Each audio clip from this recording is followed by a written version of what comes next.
Hello, and welcome to TerraNash. I'm Aiden, your narrator for tonight. Let's take this time together to step away from the rush of the day and ease into a world of dreams and wonder. Tonight, I'll tell you a story, one that drifts gently through the skies and stirs the heart with quiet strength. It's the tale of Bellerophon and Pegasus, a hero not driven by conquest, but by the yearning to fly, and the winged companion who helped him touch the sky. But before we begin, we'd love to hear from you. Where are you listening from? And what time is it as you settle in to hear this story? We'd also love to know what kinds of stories you'd enjoy next. Your thoughts and suggestions inspire us, so please share them in the comments below. If you'd like even more from us, you can check out our Patreon for early access to all our stories and a curated Spotify playlist as well. And if you've been enjoying our bedtime stories, subscribing is a simple and free way to support us. Your support means the world to us, and together we can make TerraNash an even more peaceful place for storytelling. Now, if you're lying down, let your body sink a little deeper into the comfort beneath you. Let your shoulders relax, your breath slow, and your eyes grow heavier with each moment.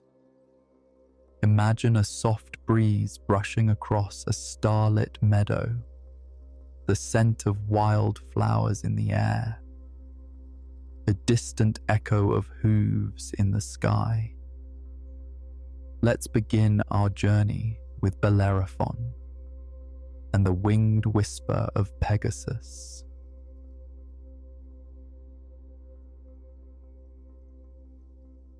In the soft folds of Lycia's countryside, where golden meadows met whispering olive groves, there lived a boy named Bellerophon. He was not the son of a nobleman, nor was he trained in the arts of war like the others in his village.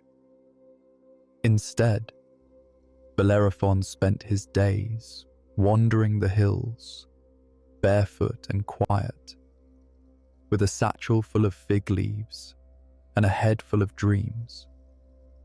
While others practiced swordplay and recited tales of conquest, Bellerophon was content to lie in the grass and gaze upward, tracing the constellations with his fingertips, as if they were pieces of a puzzle only he could see.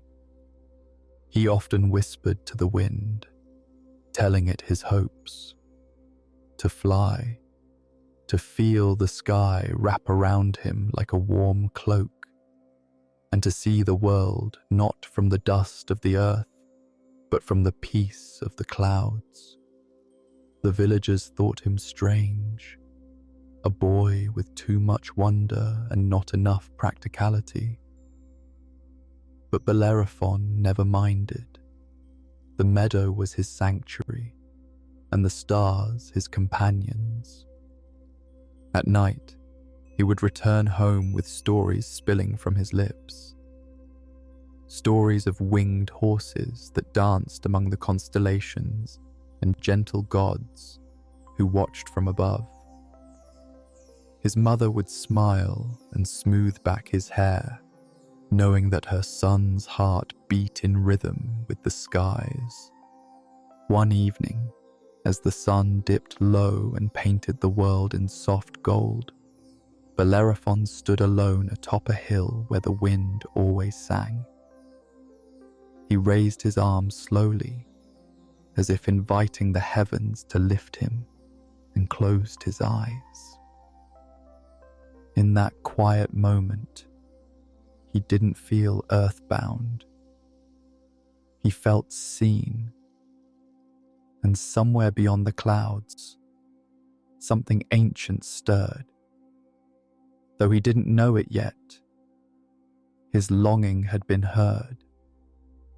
A presence had taken notice, not one of war or fire, but of wings and wind. And so the dreamer waited, patient and kind, beneath a sky that listened.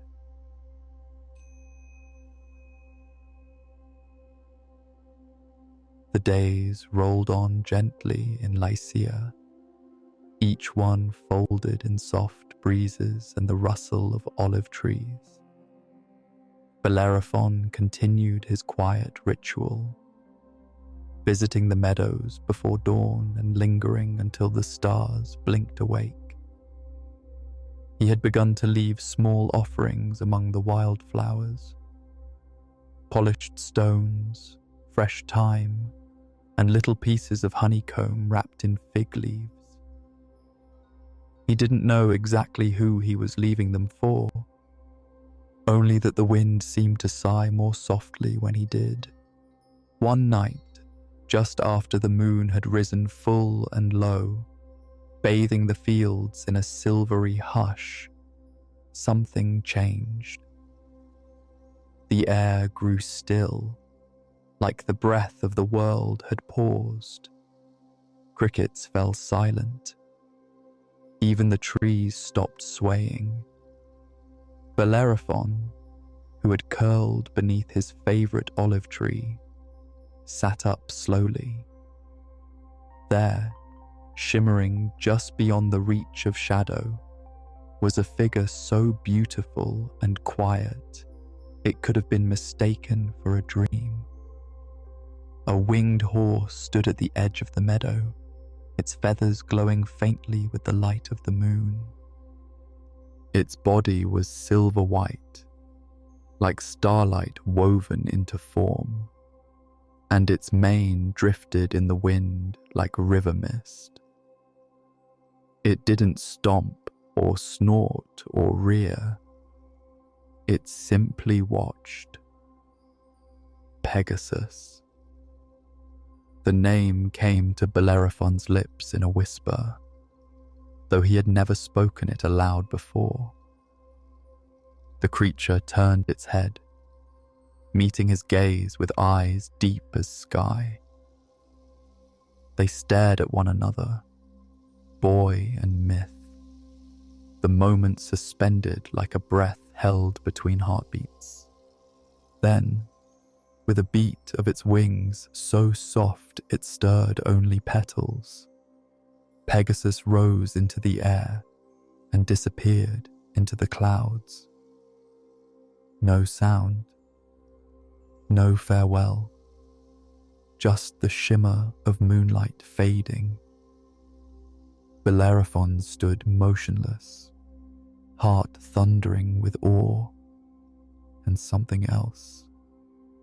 Recognition, not fear, not disbelief, but something deep and quiet, like a string in his soul had been plucked by something older than time. The villagers would never believe him, and that didn't matter. He knew what he had seen.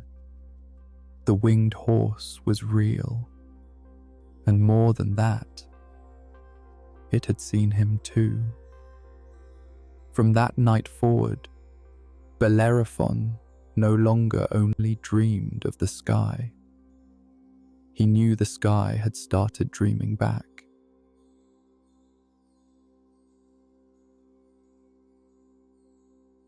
The night after Pegasus appeared, Bellerophon couldn't sleep. He lay under the olive tree where it had all happened, gazing into the dark sky as if it might open up and whisper back to him. The stars pulsed gently above, but they held their silence. No wings stirred the air. No silver hooves touched the grass. The moon watched like an old friend, quiet and knowing. At last, his eyes grew heavy and the meadow around him faded. But his dreams were not like others. In the dream, everything shimmered, soft and gold, like the edge of morning. He stood in a place that wasn't a field, but not quite the heavens either. It was timeless, boundless. Before him, a woman appeared, cloaked in robes of cool grey and white, her eyes as calm and deep as still water. A quiet strength radiated from her, not loud or forceful, but steady, like the roots of an ancient tree. Bellerophon knew her name before she spoke it. Athena. "You seek the sky," she said, her voice a soft echo that seemed to move through his bones. "But what you truly seek is not flight. It is connection, the bond between heart and wind." Bellerophon tried to speak, to ask how he could see Pegasus again, how he could ride beside him, become a friend to the one the heavens had gifted. But Athena simply reached into the air and held out a bridle. It shimmered faintly gold, delicate as spider silk, and strong as mountain stone. The reins were woven with symbols he didn't recognize, glowing faintly with the language of gods. "This," she said, "is not a tool of control, but of trust. To place it on Pegasus is not to bind him, but to offer peace. If your heart remains steady and your voice remains gentle, he will hear you." As she placed the bridle into his hands, the meadow returned around him. Dawn crept up over the hills, touching the grass with dew and gold. And there it was, the bridle. Not a dream, not a trick of sleep, real and glowing softly in his palms. Bellerophon sat in stillness, clutching the divine gift as tears welled in his eyes, not from fear or confusion, but from quiet wonder. The gods had heard him. The skies had answered. And now his next step would not be in dreaming, but in walking gently toward a creature made of wind and light.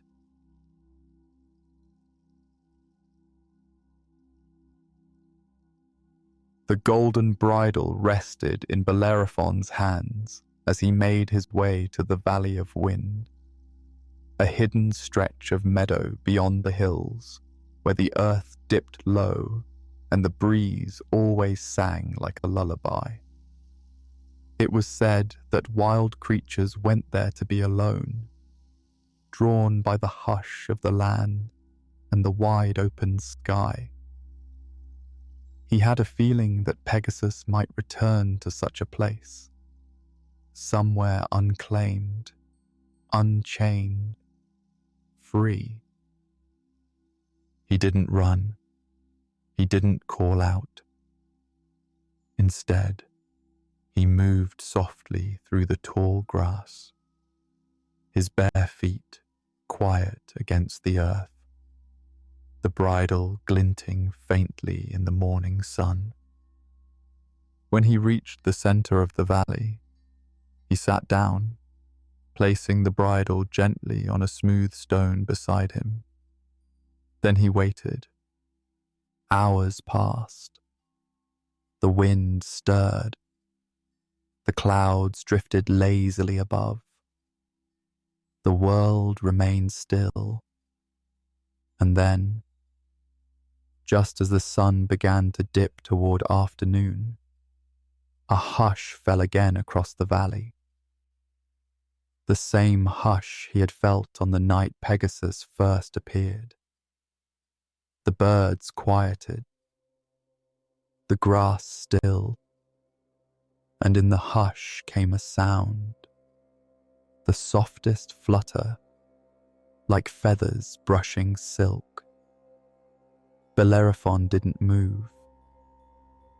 He only closed his eyes and breathed slowly, as if he might frighten the moment away.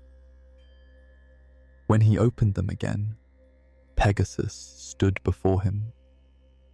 The winged horse was more radiant in daylight than he had remembered, silver white, yet almost translucent at the edges, as though made of morning mist.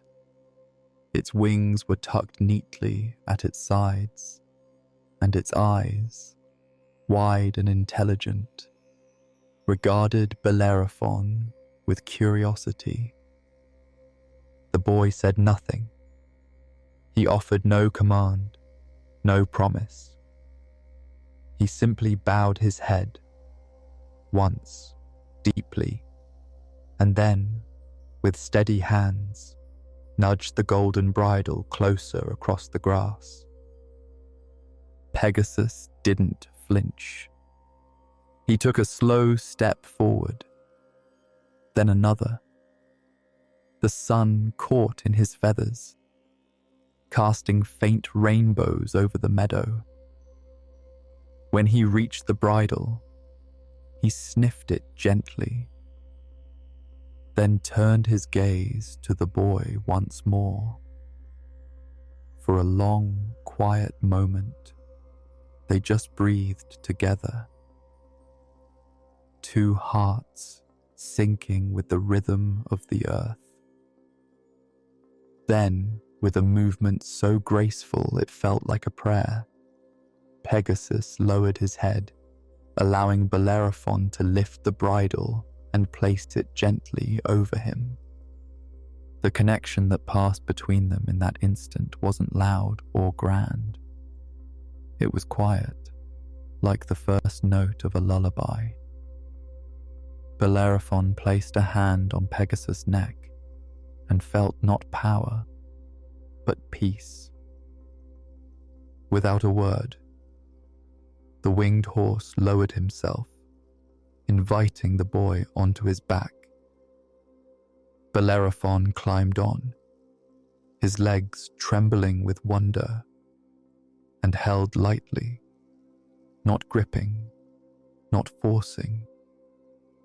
Pegasus rose slowly, wings unfurling like moonlight woven into air, and then, together, they lifted. The sky opened to them, vast and waiting. Villages grew small below. Mountains passed beneath them like slow, dreaming beasts. Bellerophon didn't shout in triumph. He smiled in silence, his cheek pressed gently to the silver mane before him. He had not conquered Pegasus. He had met him, spirit to spirit, and the sky at last was no longer a dream. It was a path.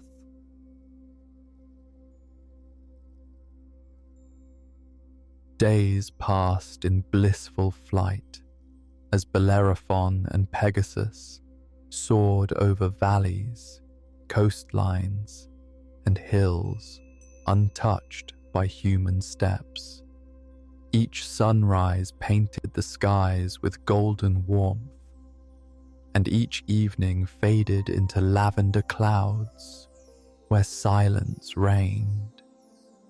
The bond between boy and winged horse grew stronger, not through reins or commands, but through trust and unspoken understanding. They danced through the air like twin threads of wind, content in each other's presence. But peace, as the world often shows, is a fragile thing. Word reached Lycia like smoke on the wind of a terrible creature that had come down from the wilds, The chimera. It was a monster born from the shadows of old legends, with the head of a lion, the tail of a serpent, and a goat's horned face rising from its back. Fire poured from its breath, leaving scorched fields and charred homes in its wake. Villagers fled. Animals vanished. The earth itself seemed to recoil. The king, desperate and afraid, summoned Bellerophon. "You ride the sky," he said, eyes dark with fear, "and the gods have favored you. If you truly walk among myth, then prove it. Destroy the chimera, or doom may fall upon us all." Bellerophon stood silent for a moment, his gaze steady. He did not wish for glory, nor had he ever hungered for battle.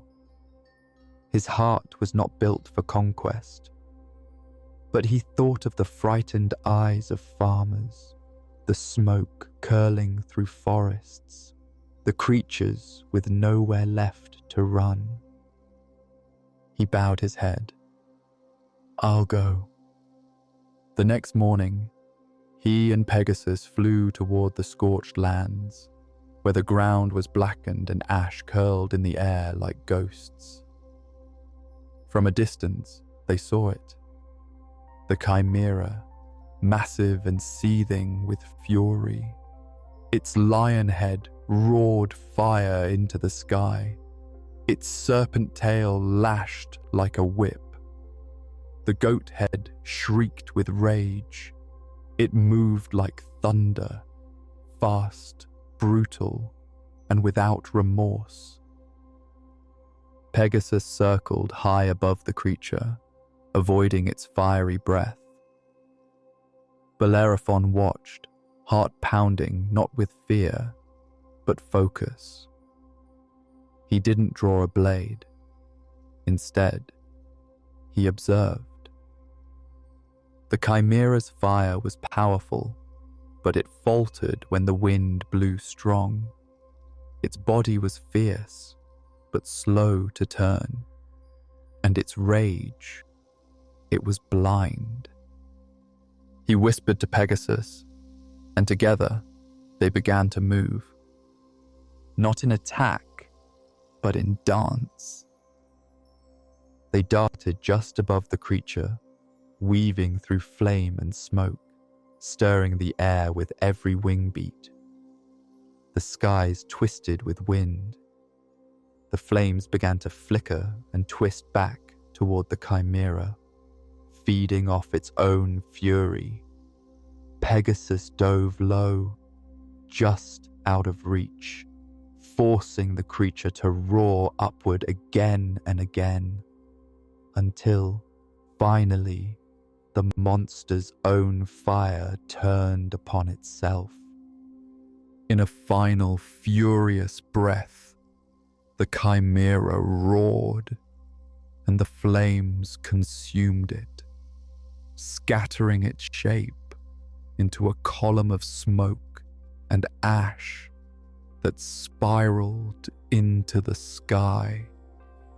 Bellerophon and Pegasus hovered above in the silence that followed. Below, the land was still. The creature was gone. There were no cheers, no thunderous applause, only the wind, soft and cool again, brushing gently against Bellerophon's face. He had not slain the beast with steel, but with patience, with insight, with wind and grace. The villagers would speak of his victory. The king would offer riches. But none of it mattered to the boy who had dreamed of the sky. He had faced fire not to conquer it, but to protect the quiet. And in the arms of the wind, he and Pegasus turned once more toward the clouds.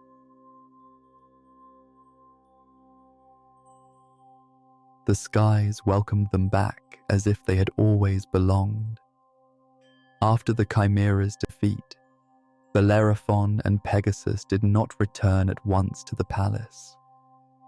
Instead, they soared higher, far beyond the reach of land and title, where the air was thin and quiet, and only clouds dared to wander.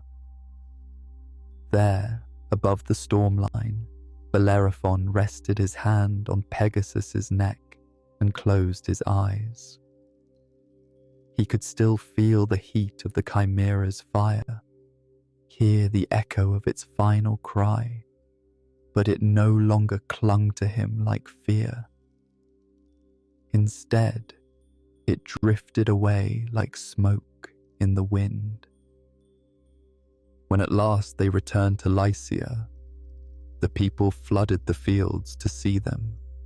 Children reached for the skies, shouting Bellerophon's name with awe, while elders wept and kissed the ground in gratitude. The king declared him a hero, a savior, a living legend. Laurel wreaths were placed upon his head. Statues were promised in his honor.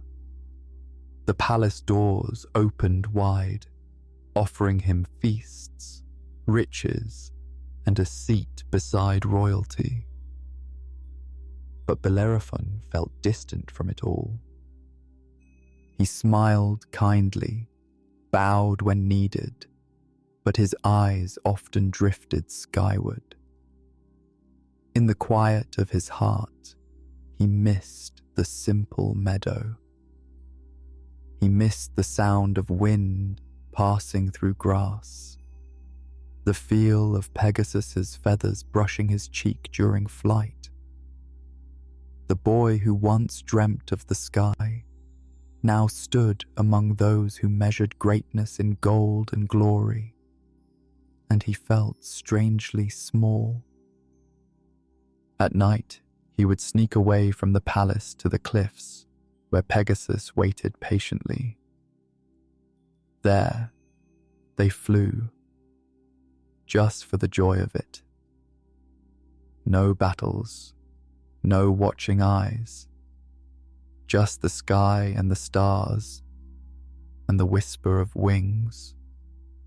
And it was during one of those flights, drifting through moonlit clouds, that a thought began to stir in Bellerophon's mind.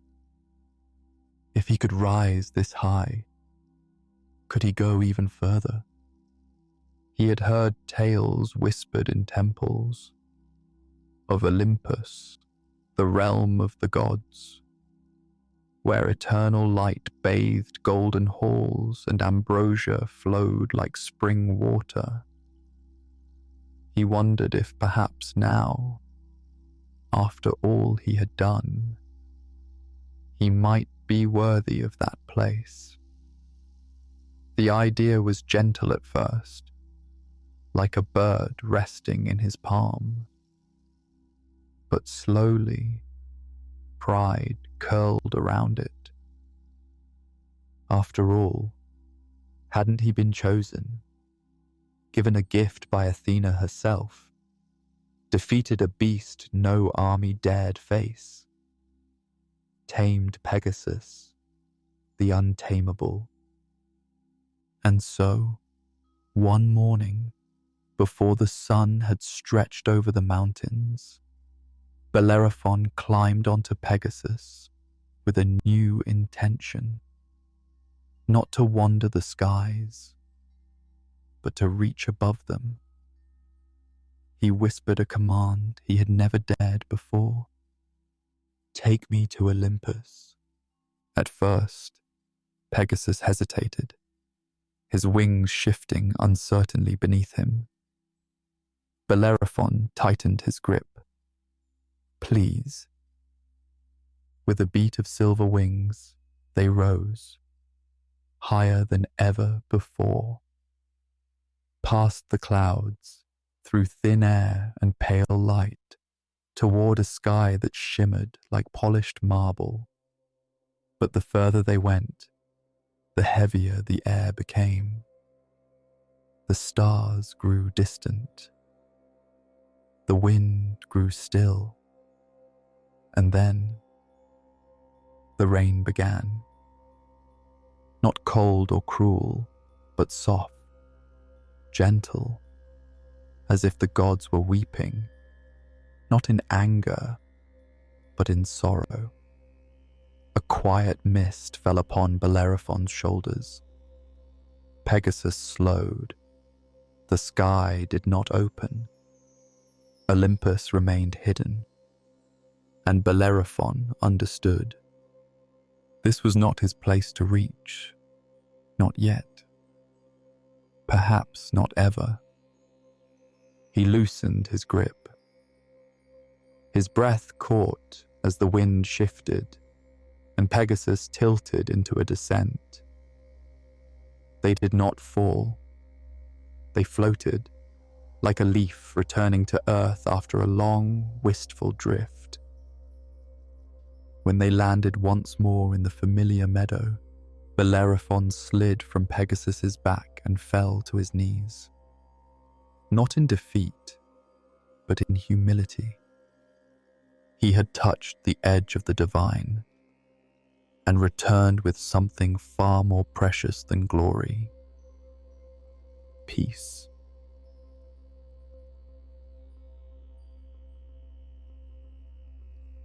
The meadow was quiet when Bellerophon awoke the next morning. A soft mist curled along the grass, and the sky wore a gentle grey, as if the heavens themselves were resting. Pegasus grazed nearby, his wings tucked neatly at his sides, content and unburdened. But Bellerophon sat alone beneath the olive tree, the same one he had once dreamed beneath as a boy. Everything had changed, and yet everything had returned to where it began. His flight toward Olympus lingered in his memory like a distant echo. He had not been cast down by lightning or thunder. No harsh voice had condemned him. Instead, he had been gently turned away, like a child wandering too close to the gates of a quiet temple. And in that softness, Bellerophon understood something he hadn't before. The gods did not reject him out of cruelty, but out of kindness. They had given him the sky. That was already more than most would ever dream to touch. Still, the world below was not as understanding. News of his attempt to reach Olympus spread among the cities like wildfire. Some called it ambition, others arrogance. The same voices that once praised him now whispered behind closed doors.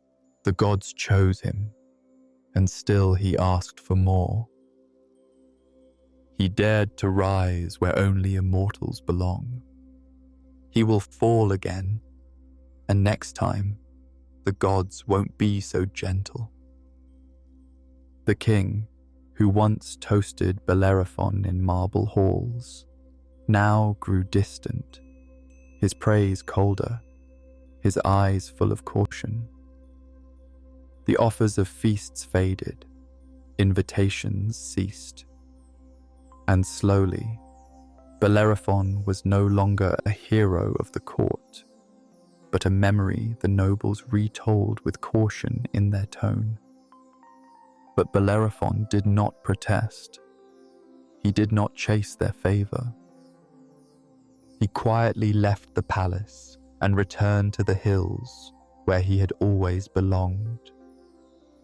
The villagers, simpler and slower to judge, greeted him with kindness. They still remembered the boy who once lay in the grass and traced the sky with his eyes. He built a small cottage near the edge of the meadow and spent his days in solitude. He tended olive trees, helped repair old carts, and told stories to the children who came running when they saw him. They sat at his feet, wide-eyed, as he spoke of silver wings, whispered winds, and lessons learned not from war, but from silence. Pegasus visited often. He never stayed long, but when he did, he lowered his head for Bellerophon to rest his hand upon. They didn't fly anymore, not because they couldn't, but because they didn't need to. They had already touched the sky, and that was enough.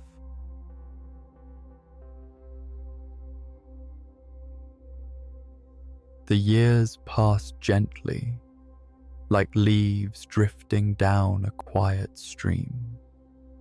Bellerophon, once the boy who dreamed of flight, grew into a man of the earth. His hands calloused not from sword hilt or battle, but from tending gardens and weaving baskets for neighbors. He spoke little of his past unless asked, and even then, his voice was soft, his words painted in calm colors. Children often gathered around him in the meadow, where the olive tree stood tall and watchful. He would sit beneath its shade, sunlight flickering through the branches, and tell them tales, not of monsters or glory, but of skies filled with stars, of gentle horses with wings, and of the quiet kind of courage that asks nothing in return. The children listened with wide eyes and dreamy smiles, and when they asked if the stories were true, Bellerophon only smiled and placed a finger to his lips. Pegasus still came. Not every day, but often enough that the villagers stopped being surprised by the shimmer of wings above the hills. He never bore a saddle or bridle again. Their bond no longer needed them. He would land in silence, graze near the olive tree, and sometimes nudge Bellerophon's shoulder with his warm, feather-soft muzzle before taking to the skies once more. One spring morning, as golden light spilled across the meadow and bees hummed lazily among the blossoms, Bellerophon did not rise from his bed. His breath was peaceful, his face turned toward the open window where a breeze drifted in. And when the sun touched the rim of the sky, the villagers found him in stillness, his hands resting over his heart, a faint smile on his lips. They wept softly, not from sorrow, but from the tenderness of a life well lived. They buried him beneath the olive tree, his favorite spot, where the sky was always open and the wind always sang. Flowers were laid, stories were told, and at dusk, just as the stars began to bloom, Pegasus came. He did not land. He circled the meadow once, wings glowing in the fading light, and then rose higher and higher until his silver shape dissolved into the twilight. Some say he carried Bellerophon's spirit with him. Others say he was simply saying goodbye. But a few, especially the children, believed something more. That high above, beyond the reach of clouds, a new constellation shimmered into being. A boy, and his winged horse side by side, forever flying through the sky they once only dreamed of. And on quiet nights, when the wind is just right, you can still hear the soft flutter of wings over the meadow, a reminder that some bonds never fade. They simply rise